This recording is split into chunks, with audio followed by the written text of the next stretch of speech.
ನಮಸ್ತೆ ವೀಕ್ಷಕರೇ, ಯೋಗವನ ಬೆಟ್ಟದ ಮನೆಮದ್ದು ಕಾರ್ಯಕ್ರಮಕ್ಕೆ ತಮಗೆಲ್ಲರಿಗೂ ಆತ್ಮೀಯವಾದಂಥ ಸ್ವಾಗತ.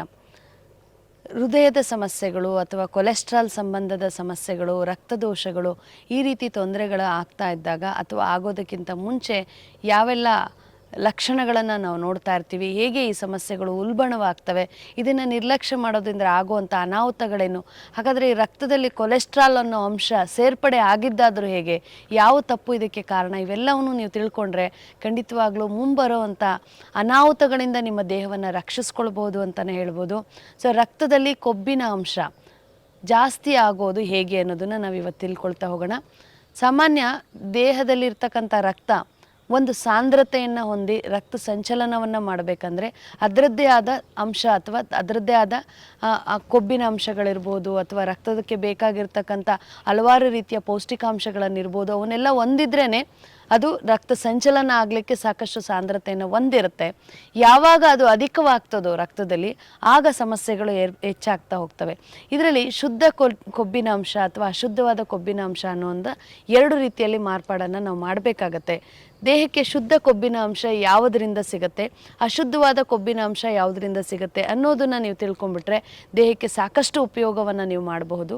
ಇನ್ನು ಯಾವಾಗ ನಮ್ಮ ಆಹಾರಗಳು ಸಂಪೂರ್ಣ ಜೀರ್ಣ ಆಗದೆ ಉಳಿದಿರುತ್ತೋ ಅಂಥ ಸಂದರ್ಭದಲ್ಲಿ ಕೊಬ್ಬಿನ ಅಂಶಗಳು ನಮ್ಮ ರಕ್ತಕ್ಕೆ ಸೇರುತ್ತೆ ಅಂತಲೇ ಹೇಳ್ಬೋದು.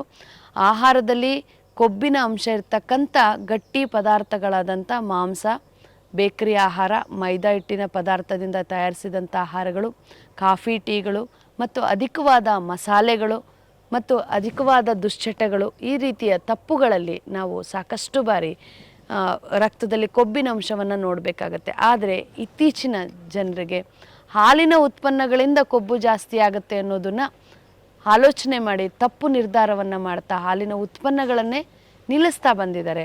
ಹಾಲಿನ ಉತ್ಪನ್ನಗಳಲ್ಲಿರ್ತಕ್ಕಂಥದ್ದು ನಿಮಗೆ ದೇಹಕ್ಕೆ ಬೇಕಾಗಿರ್ತಕ್ಕಂಥ ಒಳ್ಳೆಯ ಕೊಬ್ಬಿನ ಅಂಶ, ಇದನ್ನು ಕೊಡೋದ್ರಿಂದ ನಿಮಗೆ ಕೆಟ್ಟ ಕೊಬ್ಬಿನ ಅಂಶ ಆಗಿ ಮಾರ್ಪಾಡಾಗಲಿಕ್ಕೆ ಸಾಧ್ಯ ಇಲ್ಲ. ಆದರೆ ಮಿತವಾದ ಹಾಲಿನ ಉತ್ಪನ್ನಗಳ ಬಳಕೆಯನ್ನು ಮಾಡಿದ್ದಿದ್ರೆ ನಿಮ್ಮ ಆಹಾರಗಳು ಕೂಡ ಸಂಪೂರ್ಣ ಜೀರ್ಣವನ್ನು ಮಾಡ್ಕೊಳ್ತಾ ಇದ್ವು. ಆಹಾರದಲ್ಲಿರ್ತಕ್ಕಂಥ ಒಳ್ಳೆ ಸತ್ವ ಮಾತ್ರ ದೇಹಕ್ಕೆ ಹೋಗ್ತಾ ಇತ್ತು. ಕೆಟ್ಟ ಸತ್ವಗಳನ್ನು ನಿಮ್ಮ ಹೊಟ್ಟೆಯಿಂದಲೇ ಹೊರಗೆ ಹಾಕಲಿಕ್ಕೆ ನಿಮ್ಮ ಹಾಲಿನ ಉತ್ಪನ್ನಗಳು ಸಹಕಾರವನ್ನು ಮಾಡ್ತಾ ಇದ್ವು. ಆದರೆ ಇವತ್ತಿನ ದಿನ ಹಾಲು ಮತ್ತು ಹಾಲಿನ ಉತ್ಪನ್ನಗಳನ್ನು ಕೊಬ್ಬಿನ ಅಂಶ ಅಂತ ಹೇಳಿ ತಪ್ಪು ತಿಳುವಳಿಕೆಯಿಂದ ಬಿಟ್ಟಿರೋದೇ ಇವತ್ತಿನ ಮೂಲ ಕಾರಣವಾಗಿದೆ. ಯಾರೆಲ್ಲ ಹಾಲಿನ ಉತ್ಪನ್ನಗಳನ್ನು ಬಿಟ್ಟಿದ್ದೀರಾ ಅವರು ಯಾವತ್ತಾದರೂ ಮಾಂಸಾಹಾರವನ್ನು ನಾನು ತಿನ್ನೋದು ನಿಲ್ಲಿಸ್ಬೇಕಂತ ಯೋಚನೆ ಮಾಡಿದ್ದಿದ್ರೆ ಕೊಬ್ಬಿನ ಅಂಶದಲ್ಲಿ ಕೆಟ್ಟ ಕೊಬ್ಬಿನ ಅಂಶ ಹೆಚ್ಚಾಗ್ತಾ ಇರಲಿಲ್ಲ. ಇನ್ನು ಕಾಫಿ ಟೀ ಜೊತೆ ಬ್ರೆಡ್ಡು ಬಿಸ್ಕೆಟ್ಗಳನ್ನು ತಿಂದೇ ಹೋಗಿದ್ದಿದ್ರೆ ನಿಮಗೆ ಈ ಸಮಸ್ಯೆ ಹೆಚ್ಚಾಗ್ತಾ ಇರಲಿಲ್ಲ. ಹೋಟೆಲಲ್ಲಿ ತಿಂತಕ್ಕಂಥ ಪದಾರ್ಥಗಳನ್ನು, ಬೇಕರಿ ಆಹಾರಗಳನ್ನು ಮತ್ತು ಇತ್ತೀಚೆಗೆ ಬಂದಿರತಕ್ಕಂಥ ಪಿಜ್ಜಾ, ಬರ್ಗರ್ಗಳು, ಈ ರೀತಿಯ ಮೈದಾ ಪದಾರ್ಥಗಳನ್ನು ಮತ್ತು ಹೆಚ್ಚೆಚ್ಚು ಮಸಾಲೆ, ಎಣ್ಣೆಲಿ ಕರೆದಿರ್ತಕ್ಕಂಥ ಪದಾರ್ಥಗಳನ್ನು, ದುಶ್ಚಟಗಳನ್ನು ನೀವು ಬಿಟ್ಟಿದ್ದಿದ್ರೆ ನಿಮಗೆ ಈ ರೀತಿ ಸಮಸ್ಯೆ ಬರ್ತಿರಲಿಲ್ಲ. ಆದರೆ ಬಿಟ್ಟಿದ್ದು ದೇಹಕ್ಕೆ ಬೇಕಾಗಿರ್ತಕ್ಕಂಥ ಒಳ್ಳೆಯ ಕೊಬ್ಬಿನ ಅಂಶವಾದ ಹಾಲಿನ ಉತ್ಪನ್ನಗಳನ್ನು. ಸೊ ಹೀಗೆ ದಿನನಿತ್ಯ ನಮ್ಮ ಜೀವನ ಶೈಲಿಗಳಲ್ಲಿ ಹಲವಾರು ತಪ್ಪು ನಿರ್ಧಾರಗಳನ್ನು ಮಾಡ್ತಾ ಆರೋಗ್ಯವನ್ನು ಹಾಳು ಮಾಡ್ತಿದ್ದೀವಿ ಅಂತಲೇ ಹೇಳ್ಬೋದು. ಈ ರೀತಿ ರಕ್ತದಲ್ಲಿ ಕೊಬ್ಬು ಜಾಸ್ತಿ ಆದರೆ ನಿಮ್ಮ ರಕ್ತ ಗಟ್ಟಿ ಆಗ್ತದೆ, ಥಿಕ್ನೆಸ್ ಜಾಸ್ತಿ ಆಗುತ್ತೆ, ರಕ್ತ ಸಂಚಲನದಲ್ಲಿ ಸಮಸ್ಯೆ ಆಗ್ತದೆ, ರಕ್ತನಾಳಗಳಲ್ಲಿ ಬ್ಲಾಕೇಜ್ಗಳನ್ನು ನೋಡ್ತಾ ಹೋಗಬೇಕಾಗತ್ತೆ. ದೇಹದಲ್ಲಿ ಕೊಬ್ಬಿನ ಅಂಶ ಜಾಸ್ತಿಯಾಗಿ ತೂಕ ಹೆಚ್ಚಳ ಆಗ್ತಾ ಹೋಗುತ್ತೆ.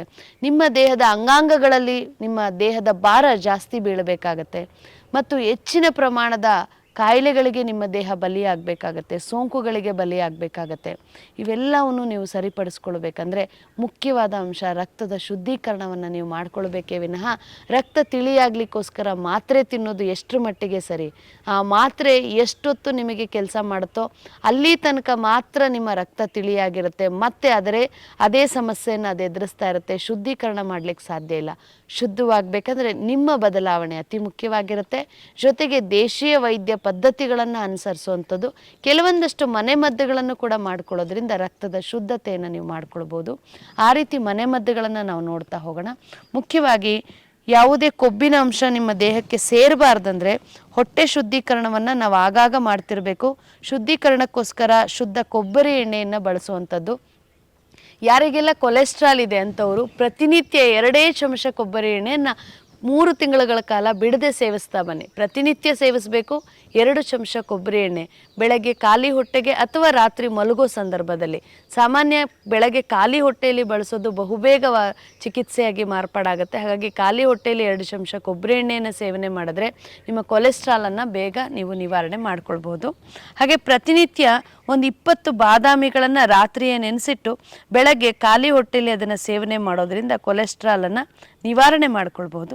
ಅಂದರೆ ಇದರಲ್ಲಿ ನಿಮಗೆ ಒಳ್ಳೆಯ ಕೊಲೆಸ್ಟ್ರಾಲ್ ಸಿಗುತ್ತೆ. ಸೊ ಒಳ್ಳೆಯ ಕೊಲೆಸ್ಟ್ರಾಲ್ ದೇಹಕ್ಕೆ ಸಿಕ್ಕರೆ ಕೆಟ್ಟ ಕೊಲೆಸ್ಟ್ರಾಲನ್ನು ಹೊರಗಡೆ ಕಳಿಸ್ಲಿಕ್ಕೆ ಕೂಡ ಸಹಾಯ ಮಾಡುತ್ತೆ.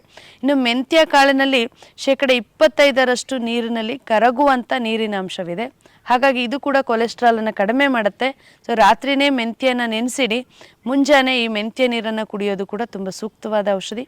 ಇನ್ನು 1 ಚಮಚ ಜೇನುತುಪ್ಪ ಅನ್ನೋದು ರಕ್ತ ಶುದ್ಧತೆಯನ್ನು ಮಾಡುತ್ತೆ. ರಕ್ತದಲ್ಲಿ ಬೇಕಾಗಿರ್ತಕ್ಕಂಥ ಒಳ್ಳೆಯ ಅಂಶಗಳನ್ನು ಕೊಡಲಿಕ್ಕೆ ಸಹಾಯ ಮಾಡುತ್ತೆ. ಈ 1 ಚಮಚ ಜೇನುತುಪ್ಪಕ್ಕೆ 1 ಕಪ್ ಚಕ್ಕೋತ ಹಣ್ಣಿನ ರಸವನ್ನು ಹಾಕ್ಕೊಳ್ಳಿ. 2 ಚಮಚ ಆಪಲ್ ಸೈಡರ್ ವಿನೆಗರನ್ನು ಸೇರಿಸಿ ಪ್ರತಿನಿತ್ಯ ಆಹಾರಕ್ಕೂ ಮೊದಲು ಅದನ್ನು ಸೇವನೆ ಮಾಡ್ತಾ ಬಂದರೆ ನಿಮ್ಮ ತೂಕ ಅಥವಾ ಕೊಬ್ಬಿನ ಅಂಶವನ್ನು ದೇಹದಿಂದ ಕಡಿಮೆ ಮಾಡ್ಕೊಳ್ತೀರಾ. ಪ್ರತಿದಿನ ಹಸಿ ಬೆಳ್ಳುಳ್ಳಿಯನ್ನು ತಿನ್ನೋದ್ರಿಂದ ಕೂಡ ಕೊಲೆಸ್ಟ್ರಾಲ್ ಕಡಿಮೆ ಆಗುತ್ತೆ. ಟ್ರೈಗ್ಲಿಸರೈಡ್ ಅಂತ ಅಂಶವನ್ನು ಕಡಿಮೆ ಮಾಡ್ಕೊಳ್ತೀರಾ. ಬೊಜ್ಜನ್ನು ಕರಗಿಸ್ಕೊಳ್ತೀರಾ. ರಕ್ತ ಸಂಚಾರ ಆಗಲಿಕ್ಕೂ ಕೂಡ ಇದು ಸಹಾಯ ಮಾಡುತ್ತೆ.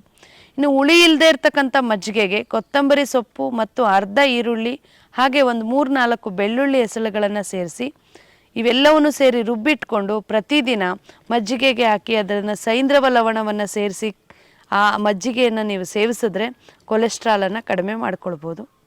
ಒಂದು ಪಾತ್ರೆ ಕುಡಿಯೋ ನೀರಿಗೆ ಅರ್ಧ ಚಮಚದಷ್ಟು ಬೆಟ್ಟದ ನೆಲ್ಲಿಕಾಯಿ ಚೂರ್ಣವನ್ನು ಮತ್ತು 1 ಚಿಟಿಕೆ ಅರಿಶಿಣವನ್ನು ಹಾಕಿ ಅರ್ಧ ಚಮಚದಷ್ಟು ಜೇನುತುಪ್ಪವನ್ನು ಹಾಕಿಕೊಂಡು ಚೆನ್ನಾಗಿ ಮಿಶ್ರಣ ಮಾಡಿ ಅದು ತಾಜವಾಗಿರುವಾಗಲೇ ಅದನ್ನು ಸೇವಿಸ್ತಾ ಬರೋದ್ರಿಂದ ನಿಮ್ಮ ರಕ್ತದ ಶುದ್ಧತೆಯನ್ನು ನೀವು ಮಾಡ್ಕೊಳ್ತೀರಾ. ಕೊಲೆಸ್ಟ್ರಾಲನ್ನು ಕೂಡ ಕಡಿಮೆ ಮಾಡ್ಕೊಳ್ಬೋದು. ಇದರ ಜೊತೆಗೆ ನಿಮ್ಮ ಆಹಾರದಲ್ಲಿ ಹೆಚ್ಚಿನ ಪ್ರಮಾಣದಲ್ಲಿ ತರಕಾರಿಗಳ ಬಳಕೆ ಮಾಡೋದ್ರಿಂದ ಕೂಡ ನಿಮ್ಮ ರಕ್ತದ ಶುದ್ಧೀಕರಣ ಮಾಡ್ಕೊಳ್ತೀರಾ.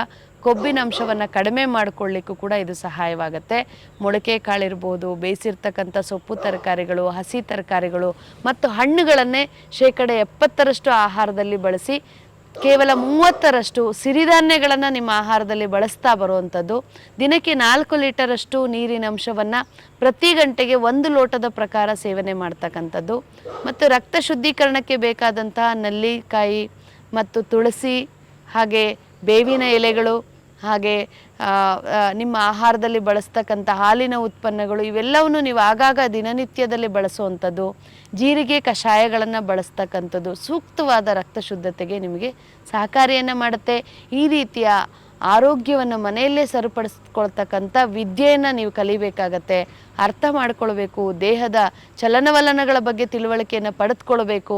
ಎಲ್ಲ ಸಮಸ್ಯೆಗಳನ್ನು ಚಿಕ್ಕದಿದ್ದಾಗಲೇ ಗುಣಪಡಿಸ್ಕೊಳ್ಬೇಕು ಅಂತ ಹೇಳಿದ್ರೆ 108 ಕಾಯಿಲೆಗೆ ತಾವೇ ವೈದ್ಯರು ಅಂತಕ್ಕಂಥ ಮನೆಮದ್ದು ಪುಸ್ತಕ ನಿಮ್ಮ ಯೋಗವನ ಬೆಟ್ಟದ ಚಿಕಿತ್ಸಾಲಯಗಳಲ್ಲಿ ಸಿಗುತ್ತೆ. ಈ ಒಂದು ಮನೆಮದ್ದು ಪುಸ್ತಕದಲ್ಲಿ 108 ಕಾಯಿಲೆಗಳಿಗೆ ಚಿಕಿತ್ಸಾ ಪದ್ಧತಿಯನ್ನು ಅಳವಡಿಸಲಾಗಿದೆ. ಒಂದು ಕಾಯಿಲೆಗೆ 20ರಿಂದ 30-40 ಮನೆಮದ್ದುಗಳನ್ನು ನೀವು ನೋಡ್ತೀರಾ. ಜೊತೆಗೆ ಆ ಪುಸ್ತಕದಲ್ಲಿ ಕಾಯಿಲೆಯ ಮೂಲವನ್ನು ತಿಳ್ಕೊಳ್ಬಹುದು ಮತ್ತು ಯೋಗಾಭ್ಯಾಸಗಳನ್ನು ಮಾಡುವಂಥದ್ದನ್ನು ತಿಳ್ಕೊಳ್ಬೋದು, ಮುದ್ರೆಗಳನ್ನು ಮಾಡೋದನ್ನು ಕಲ್ತ್ಕೊಳ್ಬೋದು. ಹಾಗೆ ಕಾಯಿಲೆಯ ಮೂಲದ ಜೊತೆಗೆ ಆಹಾರ ಪದ್ಧತಿಯನ್ನು ತಿಳ್ಕೊಳ್ತಾ ಮನೆಮದ್ದುಗಳನ್ನು ಮಾಡ್ಕೊಳ್ಳೋದು ನಿಮ್ಮ ಯಾವುದೇ ಸಮಸ್ಯೆಯ ಮೂಲತಃ ಅದನ್ನು ನಿಮ್ಮ ದೇಹದಿಂದ ಹೊರಗಾಕ್ಲಿಕ್ಕೆ ಈ ಒಂದು ಪುಸ್ತಕ ವೈದ್ಯ ರೀತಿಯಲ್ಲಿ ಕೆಲಸ ಮಾಡುತ್ತೆ. ಇದನ್ನು ತರಿಸ್ಕೊಂಡು ನೀವು ಅಧ್ಯಯನ ಮಾಡಿ ನಿಮ್ಮ ಮನೆಗೆ ನೀವು ವೈದ್ಯರಾಗಬಹುದು. ಇನ್ನು ಹೆಚ್ಚಿನ ಮಾಹಿತಿ ಬೇಕಿದ್ದಲ್ಲಿ ದೂರವಾಣಿ ಸಂಖ್ಯೆಗೆ ಕರೆ ಮಾಡಿ ಅದರ ಮುಖಾಂತರ ನಿಮ್ಮ ಮಾಹಿತಿಗಳನ್ನು ಪಡೆದುಕೊಂಡು ನಿಮ್ಮ ಮುಂದಿನ ಸುಗಮವಾದ ದಾರಿಯನ್ನು ನೀವು ಕಂಡುಕೊಳ್ಬೋದು ಅಂತ ಹೇಳ್ತಾ ಇವತ್ತಿನ ಸಂಚಿಕೆಯನ್ನು ಮುಗಿಸೋಣ. ನಮಸ್ಕಾರ.